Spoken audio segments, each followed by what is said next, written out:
دا څلور خبرې دي هیڅکله هم یو خاوند خپلې ښځې ته نه کوي. دا رازونه دې ځان سره پټ وساتي. سلامونه مې قبول کړئ دوستانو. امید دی چې ټول به روغ جوړ یاستئ. دوستانو په دې ویډیو کې تاسو سره څلور هغه رازونه شریکوم چې هیڅکله هم یو خاوند باید خپلې ښځې ته ونه وایي. نو د ویډیو تر اخره موږ سره ملتیا وکړئ او که زموږ چینل کې نوي یاستئ مهرباني وکړئ همدا اوس زموږ چینل سبسکرایب کړئ. اول دا چې هیڅکله د خپلې ښځې په مخ کې د مشکلاتو له وجې ونه جاړئ. که چېرته دا کار تاسو ترسره کړئ د خپلې ښځې په وړاندې به کمزوری خاوند ښکاره شئ.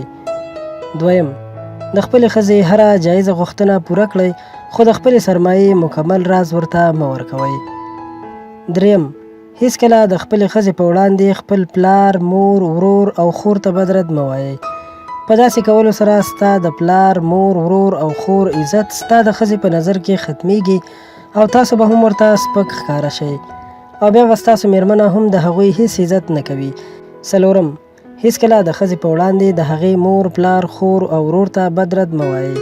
که داسې وکړئ نو هغه به ستاسو دښمنه شي او په زړه کې به درته د تل لپاره بغض او نفرت وساتي. نو دوستانو که چیرته تاسو غواړئ چې خوشحاله ژوند ولرئ نو له دې خبرو نه ځانونه وساتئ، ځکه داسې کارونه کول وروسته په آینده کې ډېرې مسلې پیدا کولی شي. ډیره مننه کوم چې ویډیو مو راسره تر پایه وکتله. دوستانو ضروري درسره لایک کړئ او له نورو همدغسې په زړه پورې ویډیوګانو لپاره درسره هم زموږ چینل سبسکرایب کړئ. تر بلې ویډیو درنه اجازت غواړم. د الله په امان.